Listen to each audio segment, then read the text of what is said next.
Selamat sejahtera, nama saya Christio Suhui dari kelas Sains.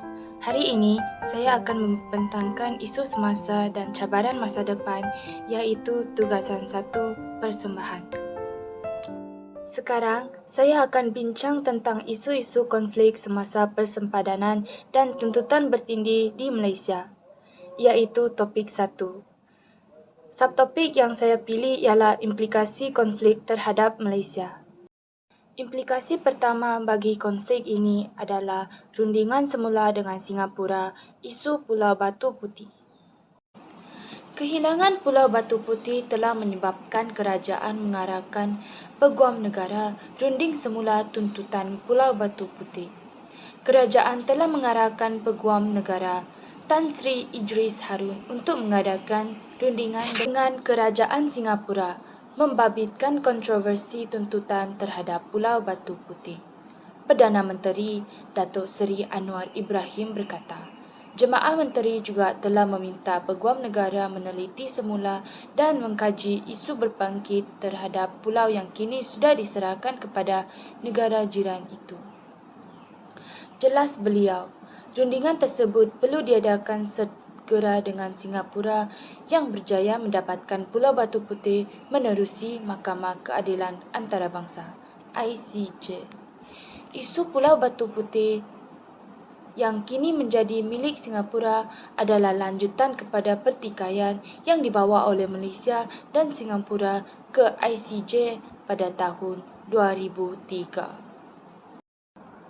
Pada tahun 2008, ICJ memutuskan bahawa Batu Putih adalah milik Singapura. Kerajaan Barisan Nasional sebelum ini cuba mendapatkan semakan penghakiman ICJ pada 2017 selepas penemuan fakta baharu. Perbicaraan telah ditetapkan pada Julai 2018, tetapi Kerajaan Pakatan Harapan sebelum ini memutuskan untuk tidak meneruskan prosiding.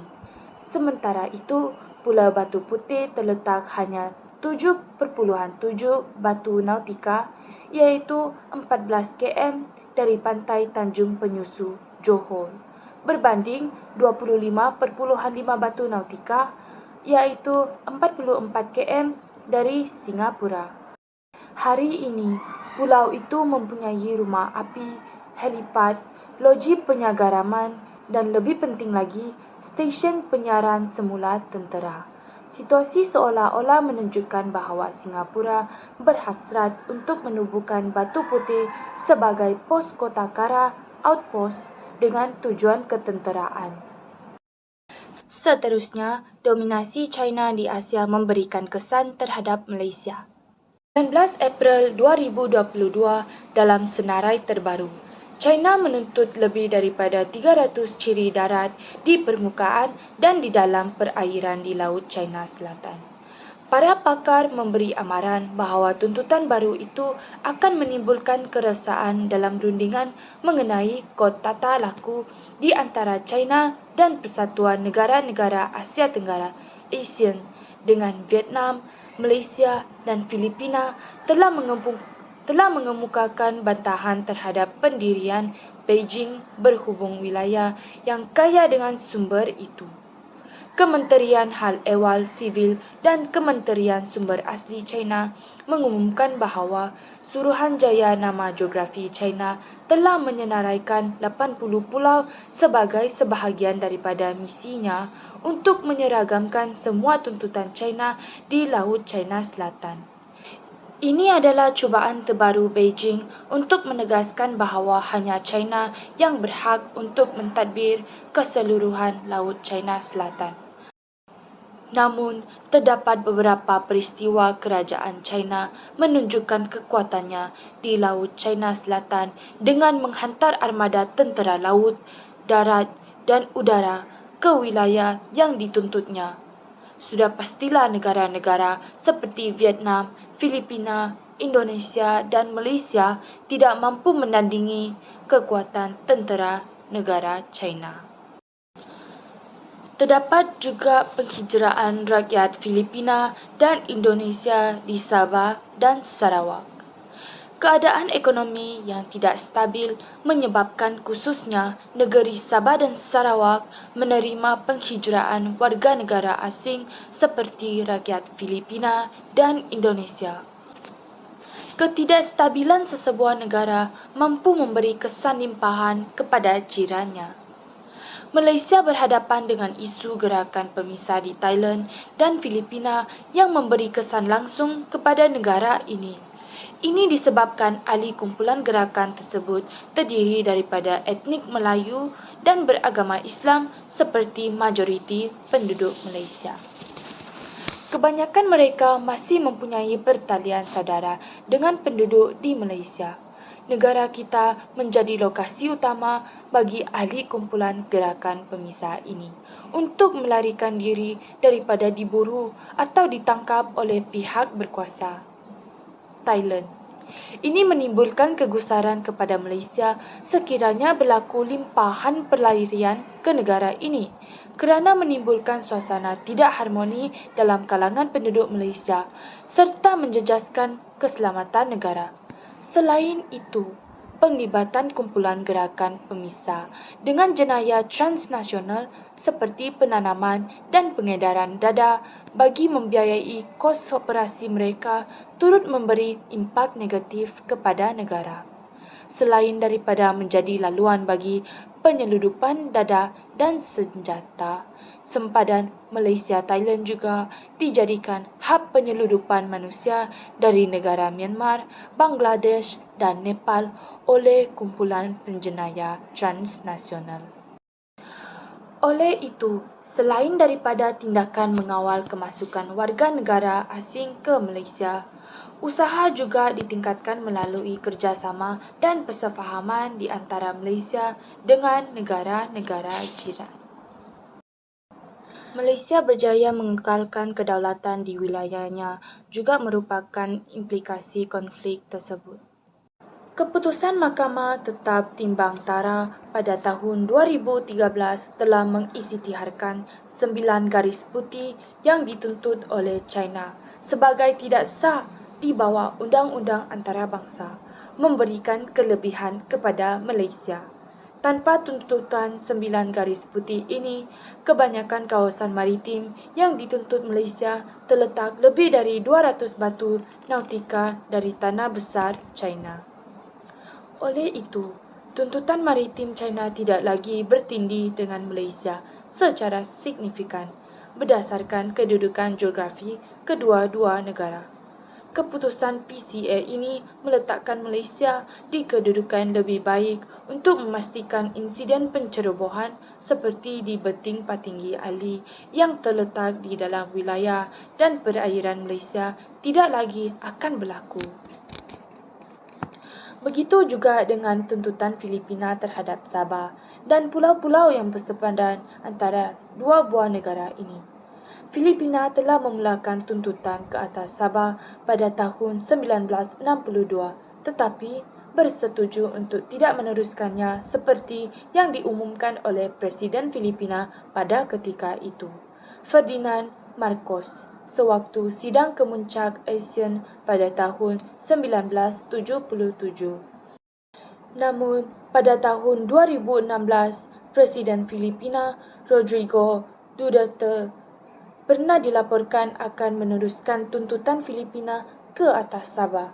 Setelah itu, tuntutan ini bisu membeku sebelum digembur-gemburkan sekali lagi baru-baru ini menjelang pilihan raya Presiden Filipina pada tahun 2022.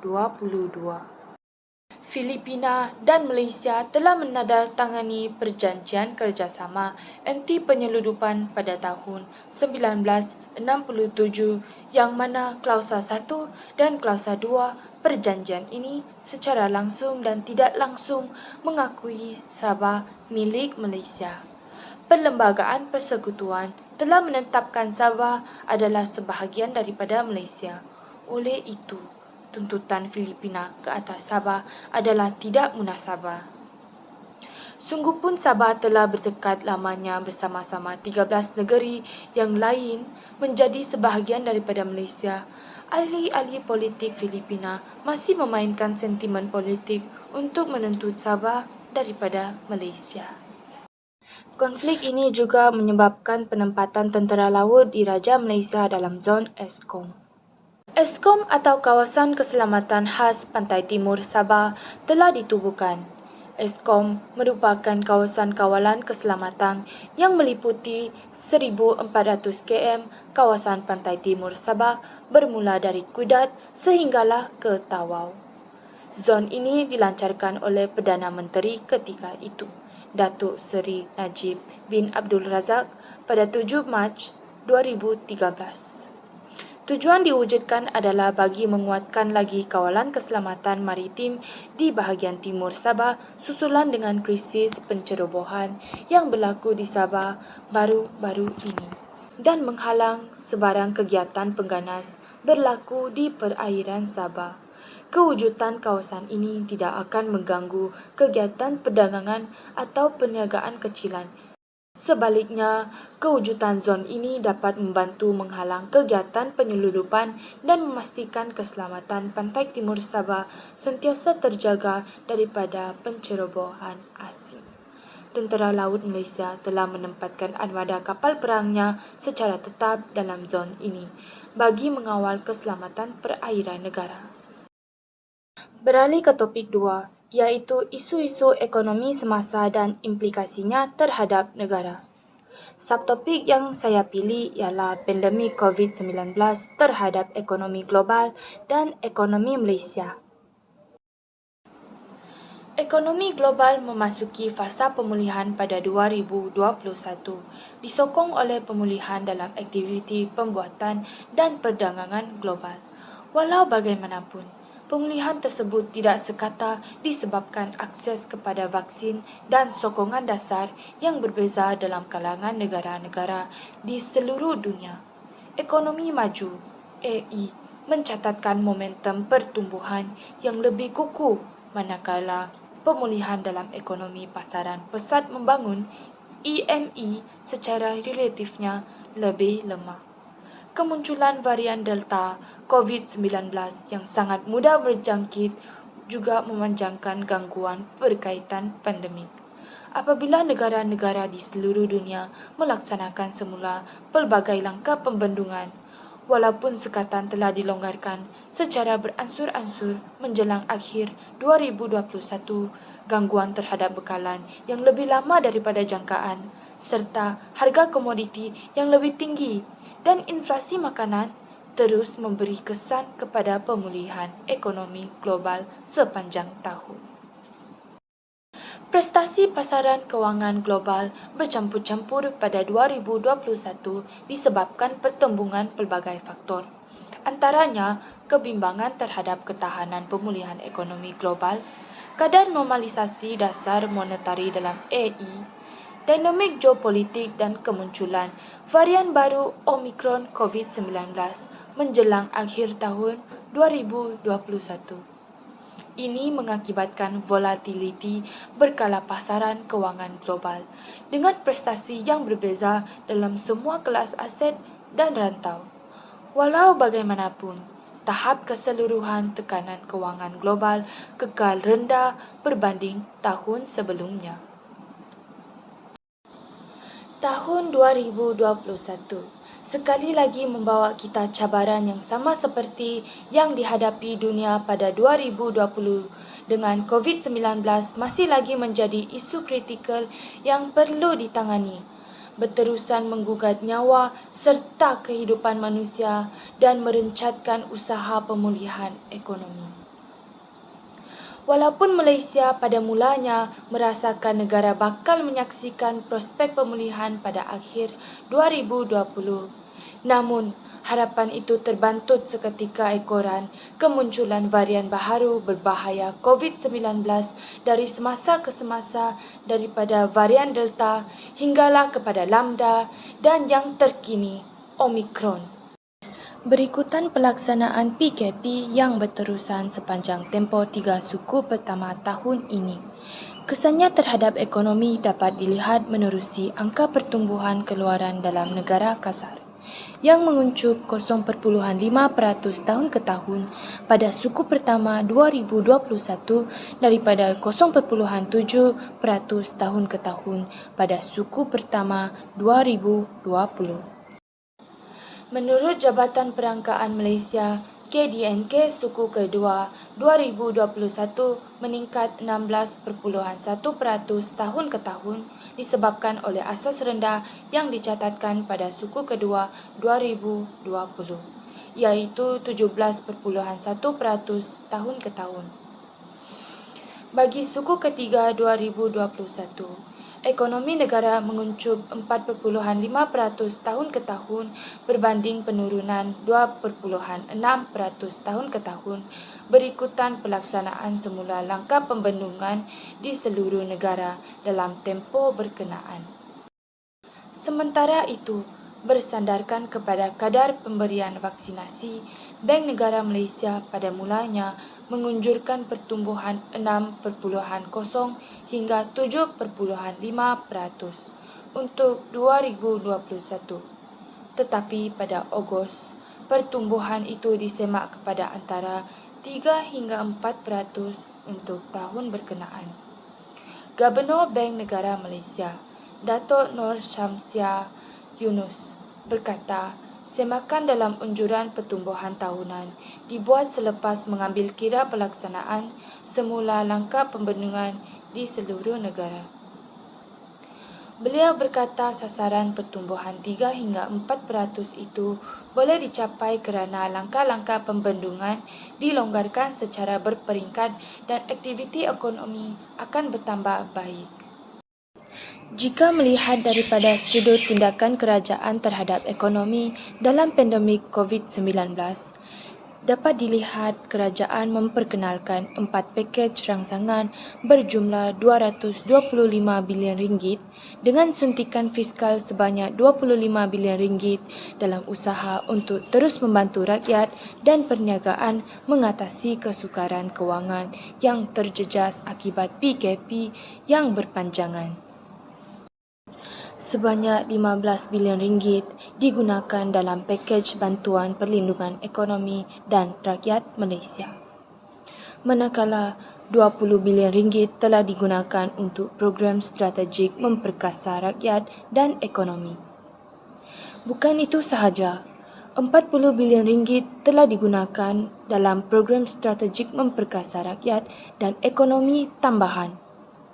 Sebanyak RM150 bilion pula digunakan dalam pakej perlindungan rakyat dan pemulihan ekonomi. Itu sahaja daripada saya. Sekian, terima kasih.